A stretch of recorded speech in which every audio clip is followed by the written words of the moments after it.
Try that, Karen. There we go. Once again, you have to be smarter sometimes than the mixer board that you have in front of you. Certain things I have to push certain buttons on. Now, let me know how the audio is.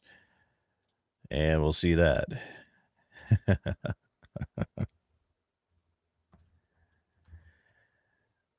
Might be a little better. What we got here?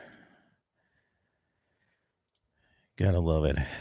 If any of you guys are using Apple computers for laptops, we're good. Thanks, Chuck. Good morning down there. Appreciate it. If you guys are any of you guys using Macs?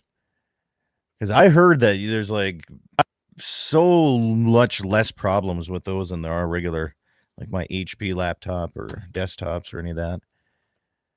Sure would like to know what you guys are thinking on that side of things.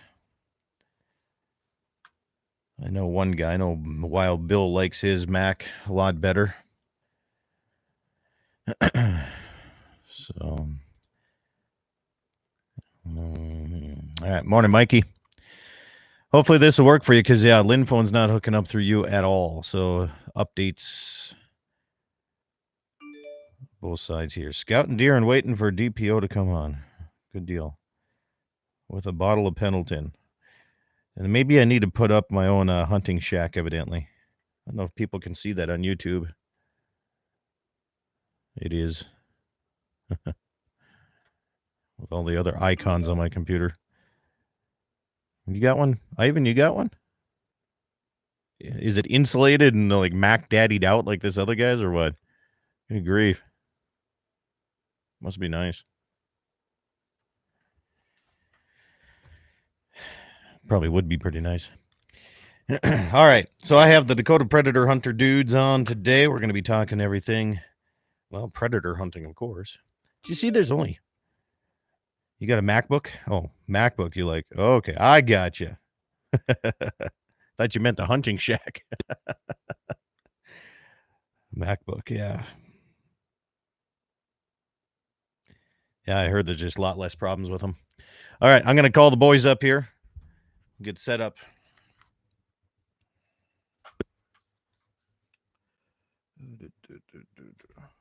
Well, let's do this first here. Okay.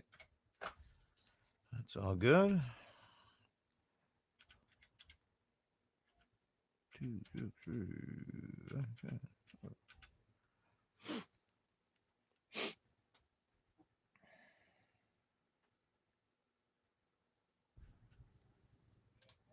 Blake, how are you doing this morning? Peachy. Just peachy, man. Getting wore down. What? What's that?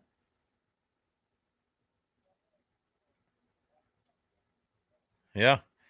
Yeah, I missed just a chip shot at 400 yards the other day working on a water tank, and I don't know what happened, man. Get them first nervous ones out of there, I guess, but I don't know what happened. Oh, what do you do?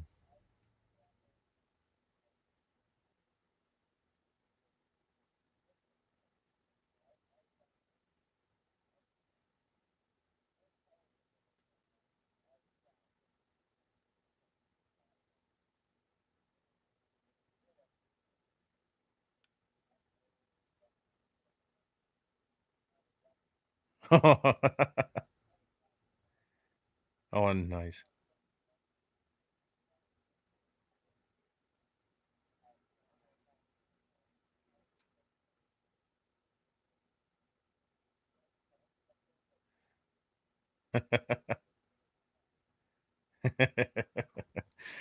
All right.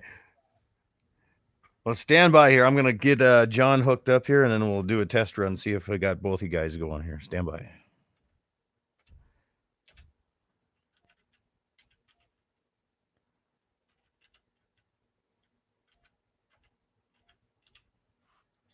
That's weird, man.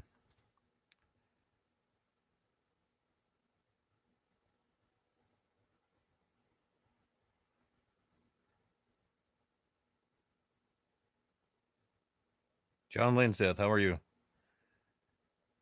Good. You know, the strange thing is, I'm looking at your cell phone number. It was the exact same number except 605 when I was in Brookings, South Dakota. It is the exact same number except 701 in the front. Huh. Yeah. Yeah. All right, stand by. I'm going to do an audio check here with you guys. Stand by. All right. Okay. All right. Blake, can you hear me? Yes, sir. John, are you there? Yes, sir. Blake and John, can you hear each other? Yep. Okay, perfect. Well, we're live on YouTube right now. We have a few minutes before we get rocking and rolling into the radio station, about 5 minutes. So just a warning, what you say, it's on YouTube now. So there you go. This is the pre-show where we sit back and BS before we get on. Hey, did you guys only see there's only been one mountain lion taken in North Dakota's early season? Yep, I seen that. It was a buddy of ours sent me a picture of it. I think it was 2 weeks ago or something like that, over by Magpie or something. Magpie? That's kind of a hot area up there anyway. I got Magpie Road. Where is that? Magpie Road? Yeah, Magpie. Yep. Was that upper or lower Magpie Road? Josh, I'd have to look back at the text. Okay. He texted me and told me where it was at.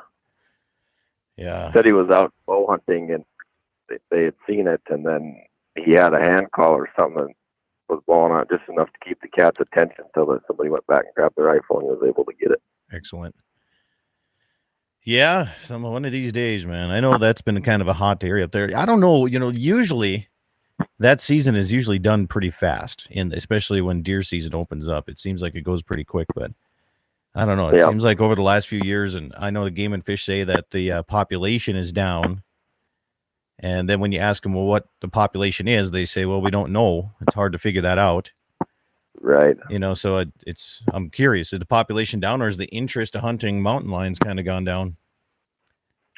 Well, I think they're still around. They've been getting pictures of them around the place on trail cameras for the last month. Yeah. Well, there's one been sighted north of Scranton. There's I cut a whole bunch of tracks on our place here a couple of weeks ago. Yeah. So, they're around. There's no doubt about it. No, it's a lot like coyotes, You heard guys say, I haven't seen a coyote in, a year driving around. They're like, well, called in 5 today. Mountain lions, you don't just see them every day. So those guys that hunt them, they see them. Yeah. So I'm going to relate mountain lions to my barn cats that I have. All right, so we had a couple tomcats, 3 female cats. We couldn't keep anything alive. So I thought. So I just shot the 2 tomcats and said, the heck with this. About a month ago, I mowed down the weeds in my corral system here so the gates would swing and we can wean calves here tomorrow. And I bet you I have 47 barn cats running all over the place. It's I don't know. You don't see them all at one time, but I bet they're out there. Guarantee that. Yeah, I can relate to that. Every time you walk down on that barn, there's another litter of probably 12 kittens down there. They're all over the place. And I'm okay with it as long as I don't have to see them around the house or anything. But right, this is kind of an old homestead, so there was a mouse problem, and I say was because I haven't seen or had to deal with any mice probably in about a year and a half, 2 years now. It's awesome. Right. So, but just a reminder, guys, we have a break at 15 after and a break at 30 after, and those are 5-minute breaks. Okay. So if I start cutting you off or do something, cut you off in the middle of a story, it's just because I have to hit that time. So don't take it personal or anything. Right. And if for some reason something goes goofy and we get cut off or anything, I'll just call you guys back and hook you up. So. Okay. Other than that, I think we're good. So Scott, when are you gonna come hunt with us? When I get done with I wean on Monday or Sunday and Monday, and I got a couple other people to help next week, and after that, it's on like bing bong, man. Actually, I'd like to invite you guys down here and hunt some of the Badlands, see how you guys set up on some of this stuff. See if it's a little different than what I do. No, you're gonna see that we hunted the same, and we're gonna get tricked the same, just like you will. No, I can always get coyotes coming in. It's just Oh, we can do it. It's just they're tricky up in the Badlands. They are. They can. Coyote. It is. I mean, I have some easier ground and everything, but I got one pasture I'd love to have you guys come through and we'll go do a sweep on because that's my calving pasture. And last year I had lost a lot of calves, man. Really? It was bad. Yeah. The first 2 weeks of calving, I lost 15 calves. Huh. So when somebody tells me, is it really worth investing in a thermal scope for $4,000 to $5,000? I'm like, yes. Yep. Yes, it is. I was gonna ask too. I have a couple of ranchers that I hunt for up here and do their control work, and they're asking me, "Do you think that I could write not write off, but Yeah. Well, hold on. Hold that thought for the next break here. We're going to start here shortly. Stand by. All right. It's going to go quiet for a little bit.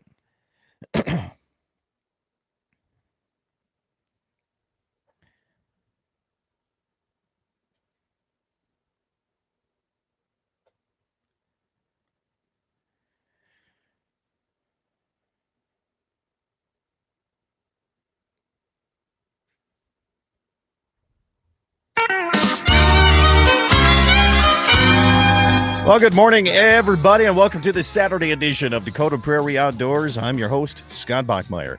Nestled in a little place we like to call a piece of heaven in the Badlands of the West Dakota Territory.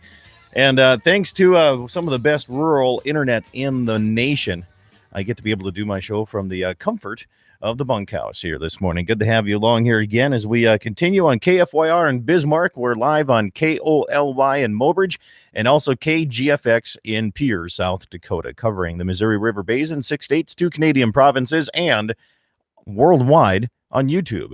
YouTube Live. You can go to my station or my channel, as they call it here, Dakota Prairie Outdoors Radio. And today we're going to be talking a little bit of predator control here. But before we get there, I want to go through some of the tournaments, events, and everything that people have been sending in to me.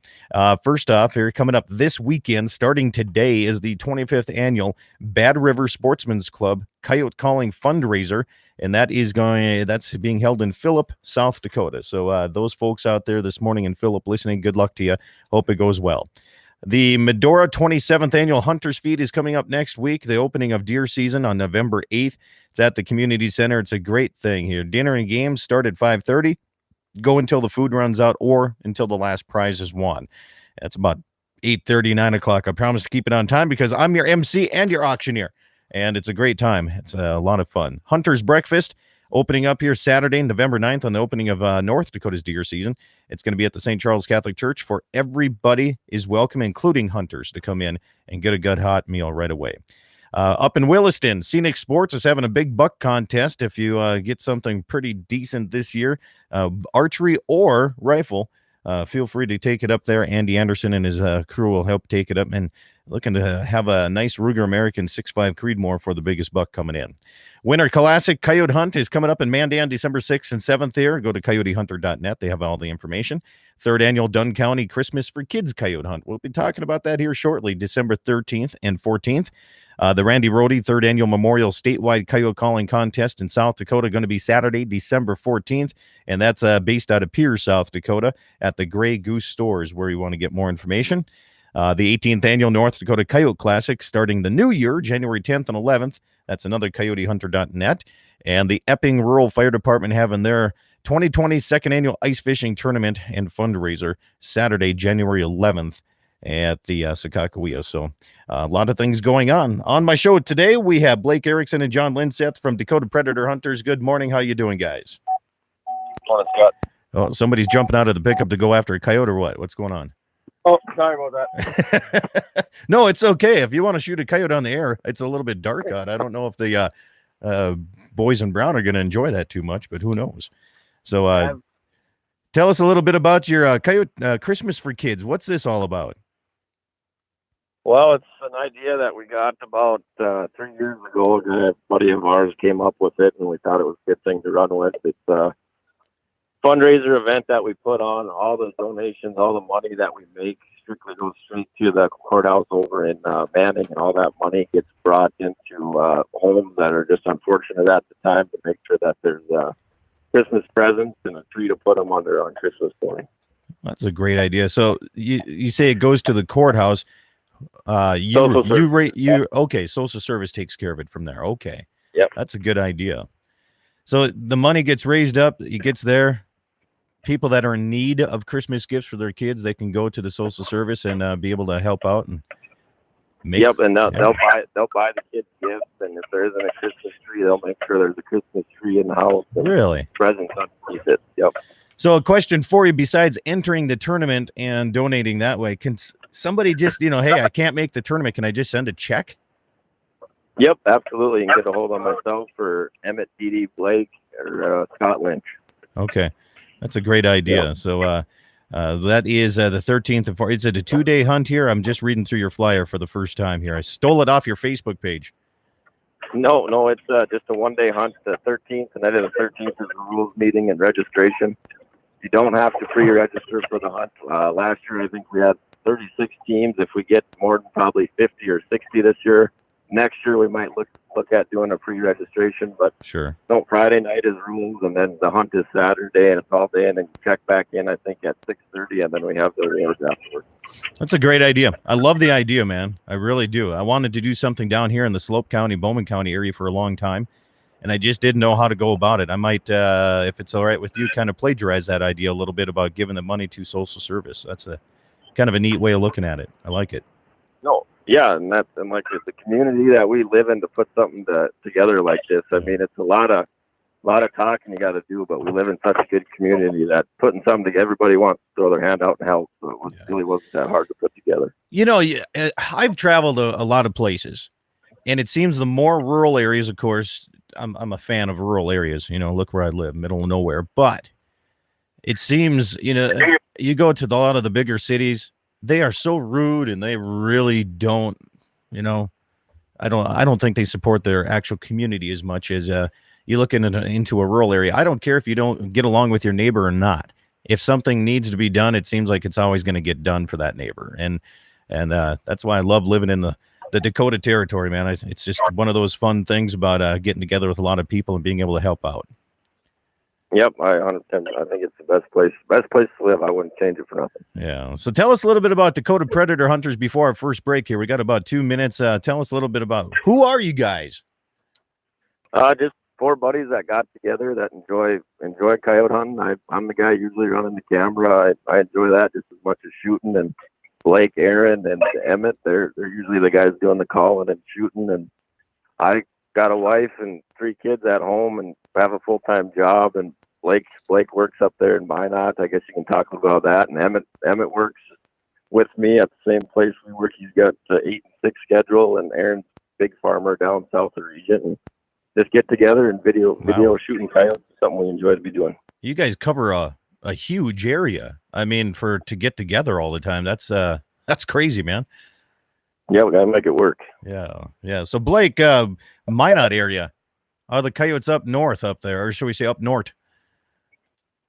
They're pretty good, Scott. We're gonna try to get a few this morning here too. But no, there's guys that have been talking. They've seen them every morning, and that's kind of not usually what happens. Last year I drive 36 miles to work every day, or 30 miles to work, and I haven't seen a coyote driving to work all year last year, and this year I maybe see one every morning. So I mean, the pressure's there again, and you can hear people talking about them all the time. I mean, they're always bringing them up, so it should be pretty good. There's 2 ways that I always look at people, especially when deer season coming around. We have quite a few hunters that stick around and camp out and everything, and they're like, "Oh, we saw a whole bunch of coyotes today." I'm like, "How many?" And they're like, 3. And I'm like, "Well, to me, that's not a whole bunch yet." Yeah. I mean, right. So then you see some people like, "We haven't heard a coyote, we haven't seen a coyote," and then you go out there and call, and like you said the other day, you called in 5. It's just amazing that the sound of a coyote makes, man. It carries a long way, and it sounds like a lot more sometimes. But We're up against a break, so hold on, you guys. It's a 5-minute break, and if you guys want to grab coffee or anything, you can sure do that. We'll be back more. We have Blake Erickson, John Linseth, Dakota Predator Hunters. We're talking coyotes. We're talking predator, anything hunting. They were hunting antelope in Wyoming. We're going to talk about that. If you want to join in, ask some questions, feel free to call in the toll-free number, 888-9-DAKOTA. That's 888-932-5682, 888-932-5682. We'll be back with more Dakota Predator Hunters on Dakota Prairie Outdoors as we cover the Dakota Territory. More coming up on these great radio stations. East Greets West, presented by the North Dakota Cowboy Hall of Fame, will be held at the Avalon Event Center West in Fargo on November 1st. This lively event features a social beginning at 5, a delicious dinner, and live and silent auctions. This year's featured guest speaker is North Dakota Lieutenant Governor Brent Sanford, along with special musical guest Jesse Veeder. East Greets West, sponsored by the Kurt Sorensen family, along with Chuck and Carrie Chrisman. Get your tickets now at NorthDakotaCowboy.com. East Greets West, November 1st in Fargo. We'll see you there. Hi, this is Andy Murdoch with Piper's Auctioneers, offering an exceptional lineup of equipment auctions this November, featuring farm equipment auctions in Beach, Grassy Butte, Steele, and Williston, North Dakota, offering Case and John Deere combines, John Deere Case and versatile tractors, John Deere 4940 and 4730 sprayers, Case floaters, hopper bins, semi-trucks, trailers, and more. Piper's will also be hosting equipment auctions in Harvey, Tuttle, New England, Churches Ferry, and Bowman. Online bidding, full inventory lists, and over 40 land auctions are available at pipers.com. As a leader in farm and ranch insurance in North Dakota, Dakota Community Insurance understands the importance of protecting all aspects of your operation, no matter how large or small. Your Dakota Community Insurance agent can customize an insurance package to cover your farm equipment, livestock, farm buildings, and crops. For more information, call your local Dakota Community Bank and Trust or visit dakotacommunitybank.com. Mandan Sporting Goods, 210 East Main. Again, sitting with Joe, talking about deer hunting coming around the corner. When it comes to deer list, you don't think about your wife's deer list. It's deer hunting, isn't it? Oh, absolutely. She doesn't make very good venison. Let's talk about the rifles for deer season here. You got plenty of them to choose from, but name like some of the top 3 that people are coming in and they're just flying off the shelf. Well, I would say the Marlins, Ruger Americans, of course, the Remingtons, of course.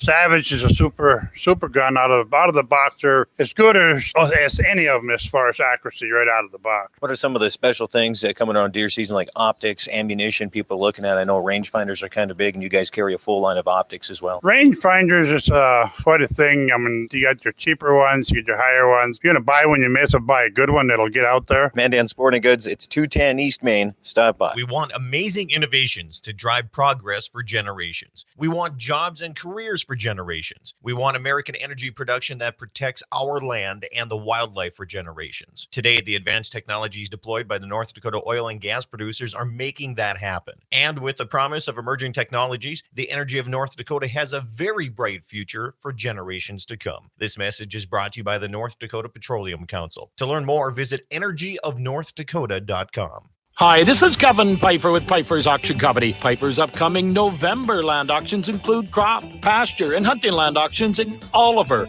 Stark, Trail, Bottineau, Golden Valley, Cavalier, Pembina, and Grand Forks counties in North Dakota, and the following counties in Minnesota: Otter Tail, Clay, Becker, and Nicollet. For more information, call Pfeiffer's 877-700-4099 or view all of these auctions and many more at Pfeiffer's.com. Western Frontier Insurance. Agents that understand you, your needs, and the community. Whether you're looking for coverage on your farm, ranch, home, or auto, you can trust that Western Frontier Insurance will find you a combination of price and coverage that works for you. No fancy jingles, no talking boxes or animals, just good neighbors helping to keep you covered. Western Frontier Insurance. Offices in Hazen, Washburn, and Wilton. Dakota Community Wealth Management's trust advisors use your wealth to support your family and those you care about. Whether you are just beginning to accumulate wealth or already have significant assets, our wealth management and trust professionals offer a complete array of customizable services to fit your needs. Visit dakotacommunitybank.com or ask for Dakota Community Wealth Management Department to ensure your legacy. East Greets West, presented by the North Dakota Cowboy Hall of Fame, will be held at the Avalon Event Center West in Fargo on November 1st. This lively event features a social beginning at 5, a delicious dinner, and live and silent auctions. This year's featured guest speaker is North Dakota Lieutenant Governor Brent Sanford, along with special musical guest Jesse Veeder. East Greets West, sponsored by the Kurt Sorensen family, along with Chuck and Carrie Chrisman. Get your tickets now at NorthDakotaCowboy.com. East Greets West, November 1st in Fargo. We'll see you there. All right, stations, we have 20 seconds and 15 seconds on Mark. 10,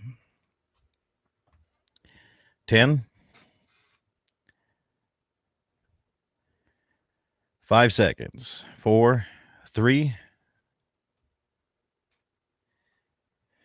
Welcome back, everybody. Dakota Prairie Outdoors continues today on a beautiful Saturday morning. And I say that because every morning I get the chance to wake up. It's a pretty darn good day here. I'm with Dakota Predator Hunters, 2 of the 4 here. Blake Erickson and John Linseth are back with me. You guys, are you still there, ready to go? Did you shoot a coyote during the break? Not yet. Oh, man, I want one live on air. I want you to be driving. I want the brakes screeching. I want sideways. I want gravel flying. I want the whole works, man. That's what I want here. So Dakota Predator Hunters, not only that, very quickly, you guys got a chance to shoot some antelope.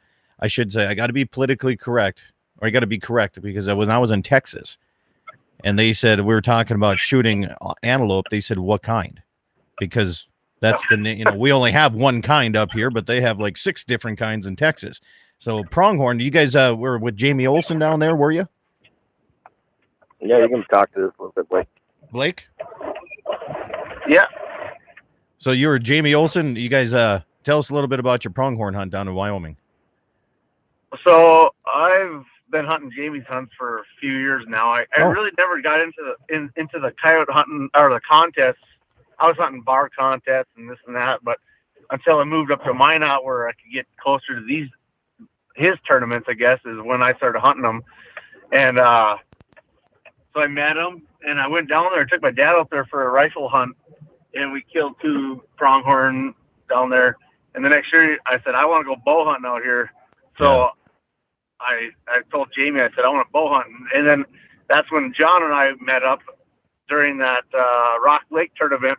I hunted against John a few times, but one day I said, you want to come hunt this tournament? And we ended up winning that tournament together and never hunted with each other ever. And then that's how I became part of this team. And then John went down to Wyoming with me to hunt antelope, which you've seen the video. We got her all on film and stuff. But it's if you've never been antelope hunting and you want to go to Wyoming, I just went public hunting out there.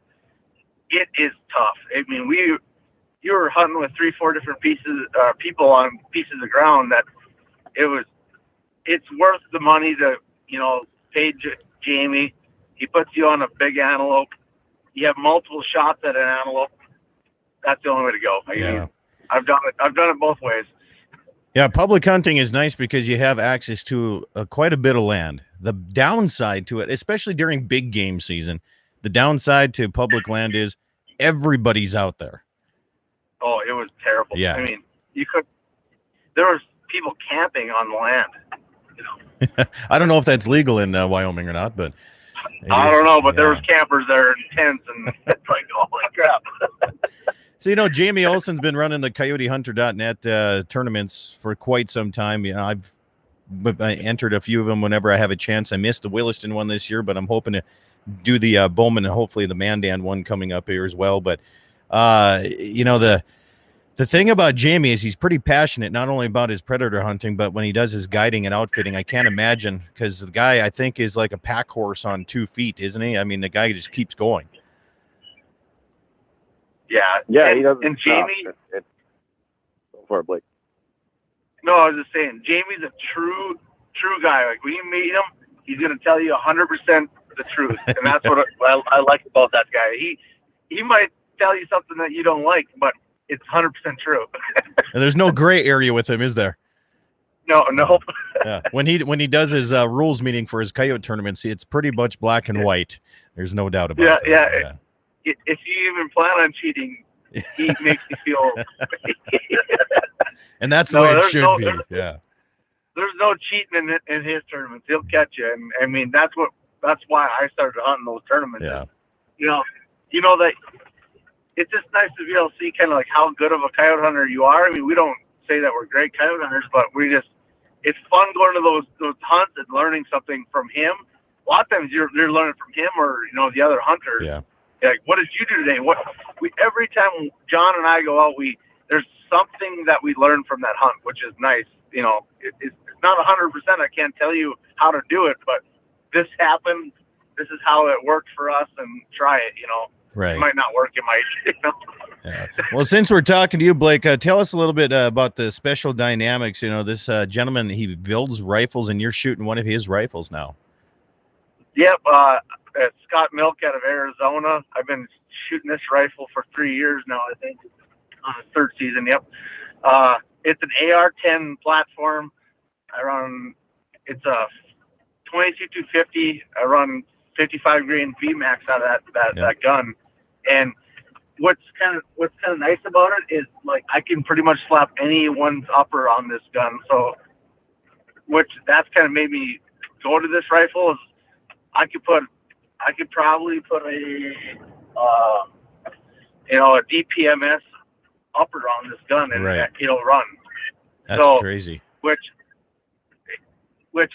it has its flaws too. That because of that, he couldn't make it run a full clip. So I can only run 7 in the magazine and 1 in the chamber. Which, if 8 shells isn't enough, I don't know.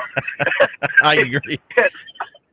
I mean, so one of the first tournaments I did with Jesse Flath, we did one of the Jamie's tournament with the Mandan one, I believe it was. All I know, it was 32 below zero ambient temperature.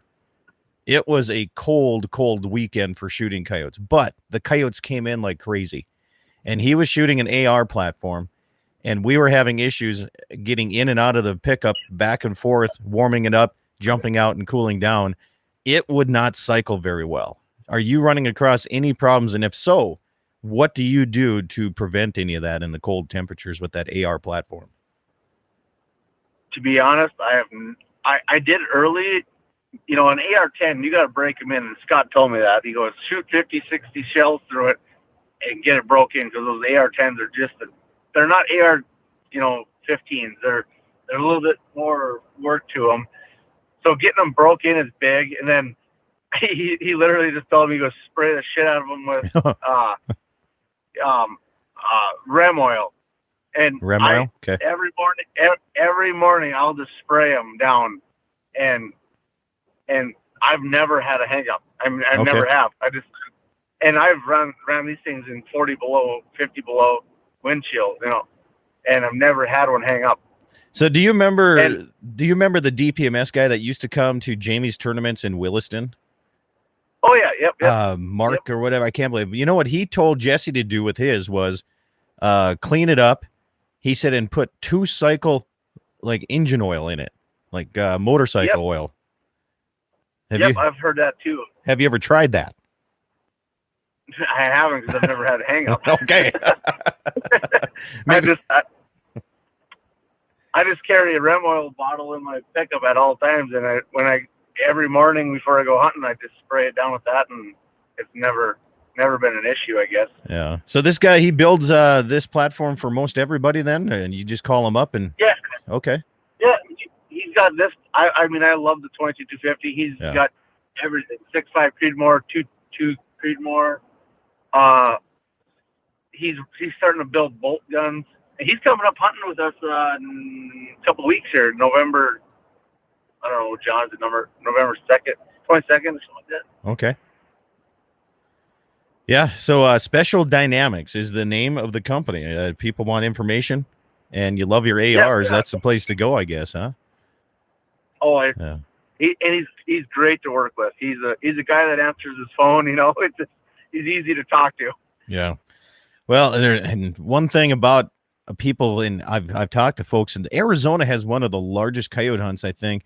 Jamie told me that they go down. I mean, we're talking probably like 200-300 teams, in one of the tournaments down there, and I got information for it one year, and I just couldn't quite swing not only the time but the entry fees a little bit more than what we pay up here in the Dakota Territory. But no matter who you talk to, North Dakota, Western North Dakota, Western South Dakota, Eastern Montana, and Wyoming are the coyotes people are looking for right now. Just that's what the fur buyers want them, because we have what people want here. We're up against our next break here, you guys.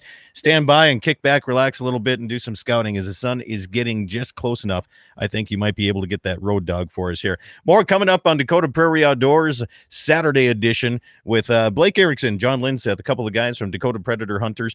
888-9-DAKOTA. That's 888-932-5682. You got questions about predator hunting or any other kind, feel free to call in and talk. Or if you just want to call in and chew the fat a little bit. More coming up on K-Fire, KOLY, and KGFX after these messages. East Greets West, presented by the North Dakota Cowboy Hall of Fame, will be held at the Avalon Event Center West in Fargo on November 1st. This lively event features a social beginning at 5, a delicious dinner, and live and silent auctions. This year's featured guest speaker is North Dakota Lieutenant Governor Brent Sanford, along with special musical guest Jesse Veeder. East Greets West, sponsored by the Kurt Sorensen family, along with Chuck and Carrie Chrisman. Get your tickets now at NorthDakotaCowboy.com. East Greets West, November 1st in Fargo. We'll see you there.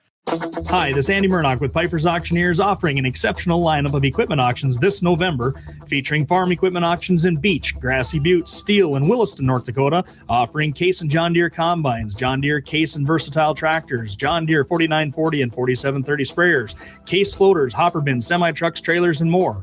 Piper's will also be hosting equipment auctions in Harvey, Tuttle, New England, Churches Ferry, and Bowman. Online bidding, full inventory lists, and over 40 land auctions are available at Pifers.com. As a leader in farm and ranch insurance in North Dakota, Dakota Community Insurance understands the importance of protecting all aspects of your operation, no matter how large or small. Your Dakota Community Insurance agent can customize an insurance package to cover your farm equipment, livestock, farm buildings, and crops. For more information, call your local Dakota Community Bank and Trust or visit dakotacommunitybank.com. Mandan Sporting Goods, 210 East Main. Again, sitting with Joe, talking about deer hunting coming around the corner. When it comes to the deer list, you don't think about your wife's deer list. It's deer hunting, isn't it? Oh, absolutely. She doesn't make very good venison. Let's talk about the rifles for deer season here. You got plenty of them to choose from, but name like some of the top three that people are coming in and they're just flying off the shelf. Well, I would say the Marlins, Ruger Americans, of course, the Remingtons, of course.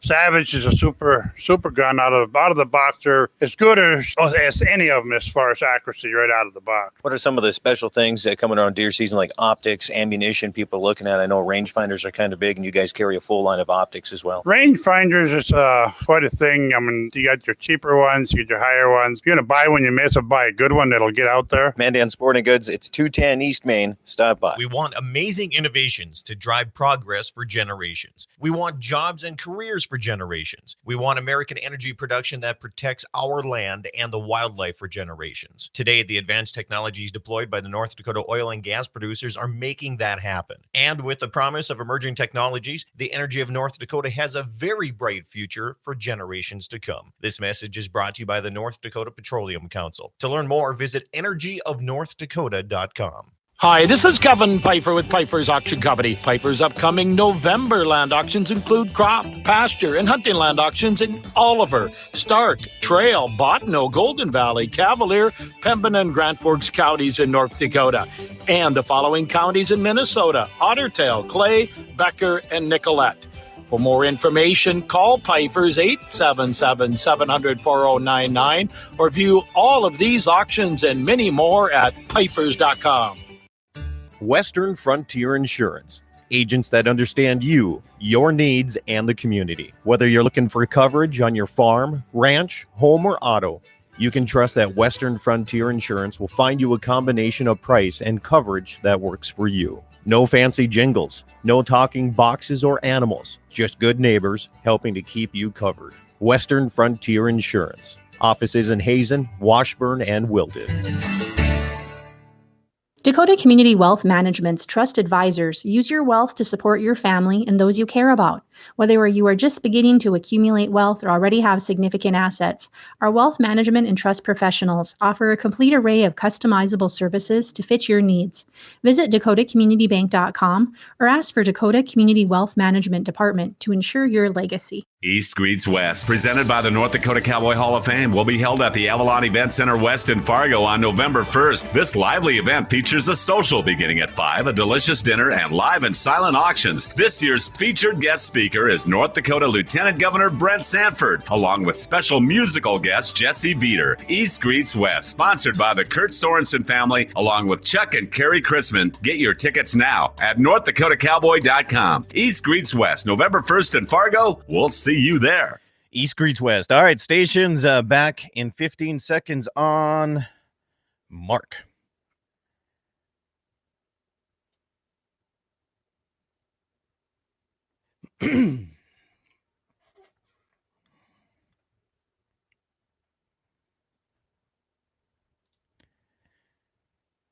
Welcome back, everybody. Saturday edition Dakota Prairie Outdoors continues on KFYR in Bismarck, KOLY, Mobert, South Dakota, and KGFX in Pierce, South Dakota as well. Worldwide on my YouTube channel, live right now, excuse me, here. I've been out helping quite a few people. Try to get weaning done, preconditioning shots done, and moving cattle into the right areas here.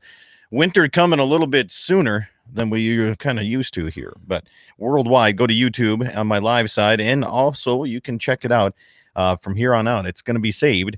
Dakota Prairie Outdoors Radio is my channel. Dakota Predator Hunters, we got Blake Erickson and John Linseth with me here today on the second half of the program, getting into the home stretch, and they're having the third annual Dunn County Christmas for Kids Coyote Hunt. Remember that, December 13th and 14th. If you want more information, you can call either John, Emmett, or Scott here on any one of those, and I'm sure they'll get into that, or anybody around that area. So welcome back, guys. I tell you what, we got some text messages. Some folks don't like calling and asking questions on air, so we're taking text messages, and you can sure do that at 701-425-6651. First question I'm going to throw out to Blake, because, Blake, you're running an AR, and the question is AR versus bolt guns. Why do you choose the AR over a bolt? To be honest, I was a bolt guy for forever, and actually my buddy Sam Otto, I used to hunt all these coyote hunts with. He's a big AR guy, big bolt guy, and we got a hold of Scott, and we got these rifles, and I said, I'm only buying one if I can have a 22-250, because that's what I ran for a bolt. And so we got a hold of him, and then when I started shooting this gun and I found out how accurate it was, I mean, there's no reason why you're not shooting one. Yeah. And I mean, for follow-up shots, like we have one on film. I don't know if John's going to post it or not, but Aaron hits one and it's running away. And for how quick I could shoot that rifle, I went, and I ended up hitting that coyote. That is kind of the only reason I still shoot the ARs, how fast I could shoot it. And I mean, I can stay on that coyote and I can just keep shooting at them until I figure out where I'm hitting or what's going on. You know, it's definitely put more coyotes down than shooting a bolt. I mean, it has.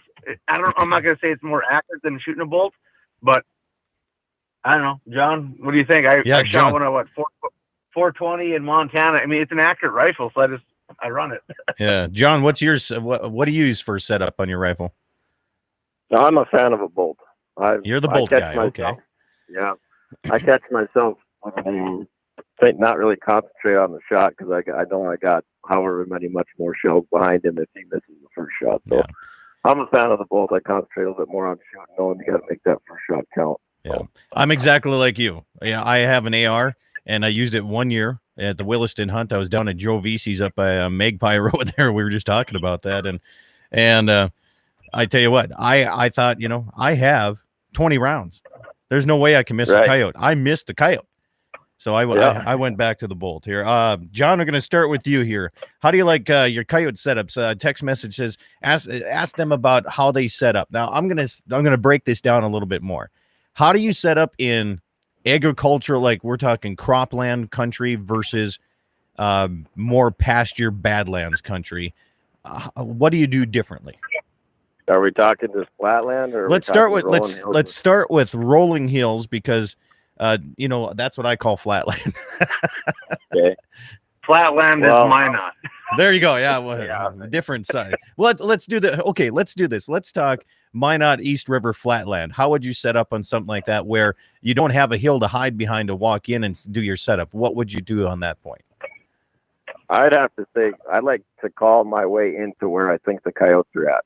Okay. So as far as setup, maybe just walk 200 yards or 300 yards and make that first set, even though that's not where the coyotes are at because they're in different spots, at different times of the day. Sure. So I like to call my way into where I like to know where I usually sit to where they're going to come. And as far as setup, if there's any sort of wind, try and get, if you're running the e-call, or get that wind or get that call upwind from you. Try to get as far as downwind as you can. Because even last weekend or 2 weekends ago, I believe we got backdoored by a lot of coyotes. Yeah. And then towards the end, we started having a guy that we can't even see face downwind. Whether if it's in rough country, it ain't. Just to always have eyes downwind. Yeah. Okay, so that's flat country. How about rolling hills? What would you do on rolling terrain on that side? I'd have to say that the tactics that we do doesn't really change that much. Just always make sure there's eyes and everything facing downwind, and try to get that call upwind from you. Every now and then you'll get a coyote that seems like he doesn't care much about the wind, and they'll come straight in, and you'll still be able to see him. But most of the time they're going to circle out there and want to get up or downwind from you. So that's the majority of the coyotes that we shot were downwind from us. Okay, so let me ask you this then. My personal setup, when I'm by myself, and I do a lot of this stuff by myself, whether I'm hand calling or using an e-caller, I like to set up with a little bit of a crosswind. How about you guys? Yep, absolutely. Okay. Yep. Okay, which is your favorite, left to right crosswind or right to left? No, that don't matter. It doesn't? I don't look too far. All right, I don't look too far into left or wind. It's all depending on what kind of country you're hunting and where the coyotes are coming from. I've been a lot luckier with left to right crosswind for some reason because I can, I don't know. That just, for some reason, it helps me. Now, when you talk about e-callers versus hand callers, let's, Blake, I'm going to jump over to you. Which do you like better? You like the electronic or hand calls, and why? I'm a both. I think that you always need to have a diaphragm call in your mouth at all times because you just need to be able to have quick calling when you need it. But some of them sounds on those e-callers nowadays, I mean, the pup distress, the coyote fights, the whatever, you just can't do it on the hand call. But I've had hand calls go down on me too, and called in just as many coyotes with hand calls. I always have hand calls with me, but I mean, if my e-callers got coyotes coming in, I stick to it. I do. All right, so John, I'm going to jump to you. E-call or hand calls? Well, I think they both definitely have benefits to each of them. I run both also.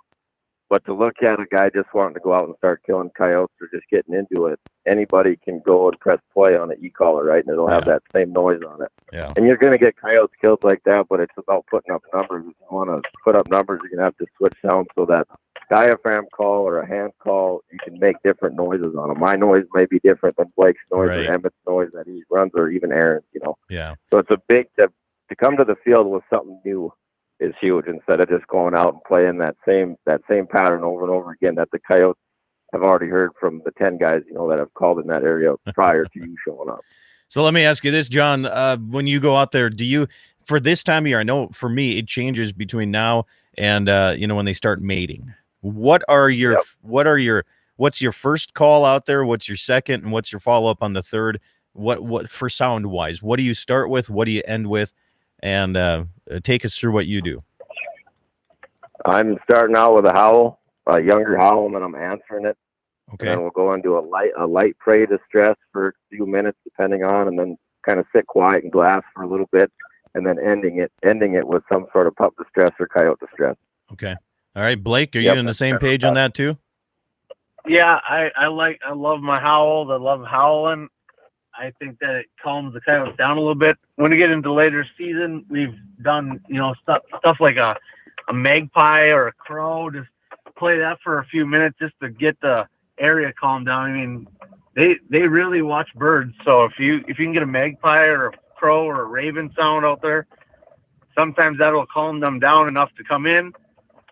Other than that, I like to just light distress. I mean, if it was up to Emmett, we would call coyotes with a howler and and just squeaking on your hand. I mean, he's shotgun more coyotes just doing that. And we like to run our pup distress and stuff like that. I think everyone knows that. But Emmett would be. I'm glad. I wish he was on the show because he's killed a lot of coyotes just lip squeaking. Yeah. Yeah. Well, and you guys are filming now, so you need to get them in somewhat close enough so you can have decent film, I suppose. Yep.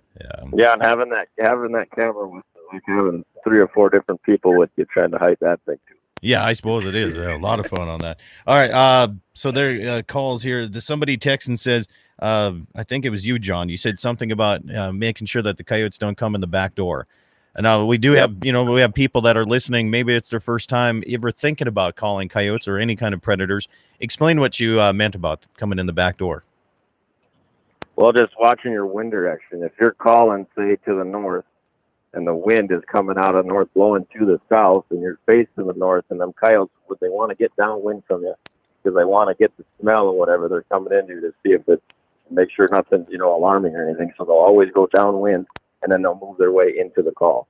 So coming in back door, that term that we use is when coyotes try to go downwind and try to smell you before they actually come towards the caller. Yeah. What's the closest anyone's got to you? Because I did a set up here on the river one night toward the evening, and I was calling and calling. I mean, I was looking probably 280 degrees. I had a great view. And this coyote came in, and he actually sniffed my belt on my pants. That's how close he got to me.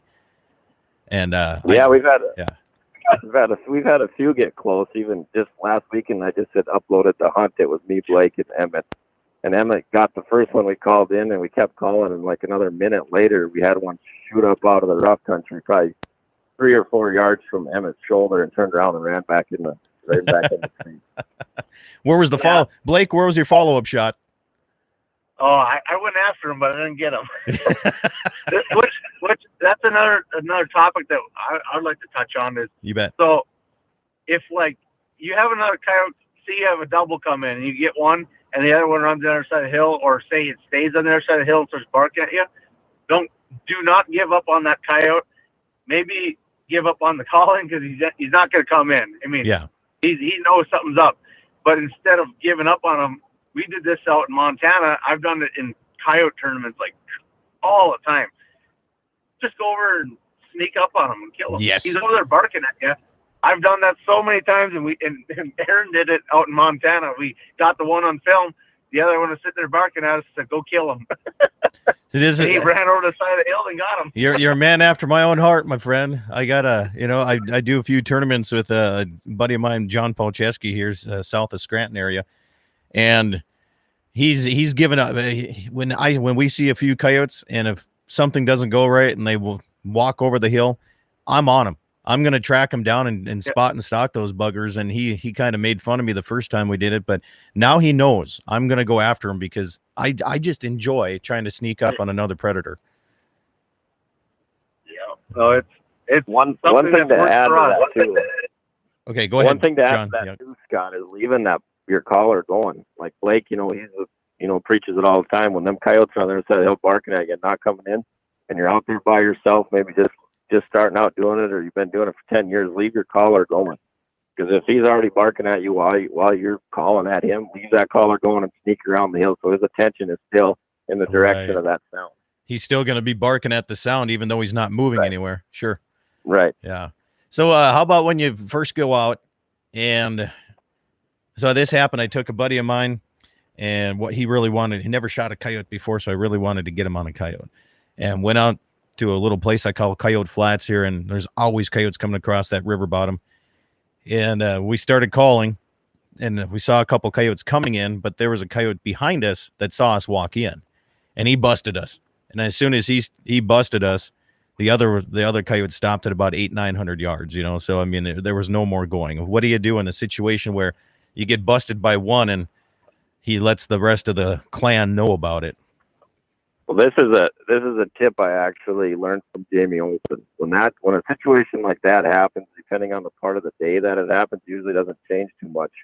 But if you're having coyotes that see another coyote bust out that sit up at you at whatever it's 700 to 1,000 yards, Just if you can call at them a little bit and they ain't interested, they're just going to turn around and walk back over the hill. Right. And that's when you want to sneak in and get close on them, because they aren't, when people are out there calling and they see a coyote sit up at 800 and then leave, they usually give up on him. But all that coyote's doing, he's probably just moving 100 yards away from you, and then he's either laying down or he's going to go back to mouthing.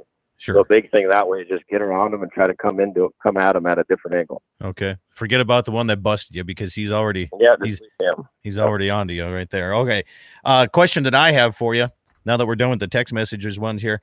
Censorship. Okay. When it comes to posting these videos online or YouTube, all I do is audio stuff, and I get a lot of people that really like to call me up and get mad at me. What are you guys putting up with, or do you even have any people getting upset about shooting coyotes? You know, it's been banned in California now, so there's no tournaments allowed in California. We haven't had to deal. Yeah, we haven't had to deal with any of that. Good. You know, everyone to me, I guess the way I think about it, everyone's allowed their own opinion, whether if you agree with them or not. There's certain people that don't live in certain areas like we do that understand the damage that coyotes can do to the agriculture community, farming and ranching, and that's fine if they've never do it. You just got to understand where they're coming from, but just have them do the research. Yeah, I guess is how I feel about it. How about you, Blake? No, I've never had any issues. I see buddies, guys that add us on Facebook and stuff. They run into a lot of issues, but not here in the Dakotas. I guess I just haven't had it happen. You see some of those guys in New Mexico. Like even Scott, he sent me stuff that like these guys are chewing them out for shooting coyotes, and he's just laughing about it or whatever he's doing about it. But like, I haven't had anyone message me or do nothing like that. So sure. I don't know. I think it definitely depends on the area and who's traveling through and who finds out and all this kind of, I mean, we're not immune to it here in the Dakota Territory by any means. There's plenty of people that agree with what we do and support what we do, but there's also those that don't, so we just got to make it educational, I guess, always explain why we're doing what we're doing. So only a couple minutes left on the program here. If Blake, do you have anything you want to add? I mean, no, I'm good. Thanks. All right, John. Let's do it, John. No, like I said, it's fun sport. All the guys get together and something fun to do, and everybody that goes out this year gets a bunch of coyote shot. And if you got a deer license, I hope everybody goes out and gets a big deer also. Okay. Text message comes in and says, which one, Blake, John, Aaron, or Emmett is the better shot? John, go. I run the camera, so you got to leave that up to Blake. Oh, I thought you were going to say something there. Cops out on the answer. Yeah. No, I would like to just tell these guys that are listening or whatever, if they need any help or they want to, they got some questions, just Facebook message us and we'll try to help them out through a situation or whatever they need. I mean, we've been doing this for years, but every time we go out, we learn something else, Yeah. That's a good way for both of you guys to get around that answer. So, John, back to the question, who's a better shot? Well, I'm going to raise a little cane with Aaron, since last week we were trying to get a kill with the shotgun, and Dee on a whole day with the shotgun, and every coyote that shot within 100 yards, you heard, and Aaron would kill him. So I guess I'm going to have to go with Anderson as the best shot. Oh. Yeah, he's kind of a dog hog, and he's going to learn. He's learned his lesson. The dog hog. I appreciate it. Well, guys, again, thank you so much for making time on a Saturday. I know it's kind of during the peak time of calling in your first set. So I'll let you guys go. Again, thank you so much. And hopefully we can catch up with you next in December. Appreciate it, Scott. Have a good day. You bet. Thanks, John. Blake, have a good one. See you. You bet. All right. The Dakota Predator Hunters, you can find them on Facebook. You can also find some of their videos on YouTube and the whole works here. It's good stuff. And, I tell you what, if you have information that you want out on the program, if you have a coyote tournament, if ice fishing tournament coming up, any kind of fundraisers that's dealing with helping the rural community, and no matter what here, feel free to email it to me, Scott, SCOTT, at ndsupernet.com. Scott at ndsupernet.com is how you can get that to me, or you can just find me on Facebook and send it to me that way as a personal message that way too. I can make sure to get that. Again, these guys are hosting their third annual Dunn County Christmas for Kids, December 13th and 14th. And it's just a great idea, raising money give it to social service for those people that need Christmas gifts or Christmas trees, and make sure that the holidays are, what they're for, help the kids out, have a great Christmas. I think it's a great idea. Keep it tuned here for more information on my daily program, DakotaPrairieOutdoors.com, as you travel through the Dakota Territory having fun.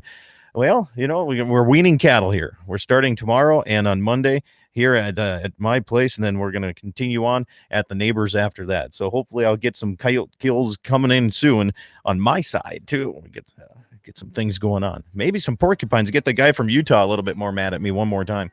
Of course, got to thank Daryl Lease for making sure that he got my phone number. Appreciate it. Now it's on YouTube. He can call me anytime. Thanks for tuning in. KFYR in Bismarck, KOLY in Mobridge, KGFX and Pierre, and everybody on YouTube on Dakota Prairie Outdoors Radio is my channel there. Have yourself a great week and enjoy. Make sure if you get a coyote, send me a picture, or a coyote tournament. Send me a flyer. Have yourself a great weekend.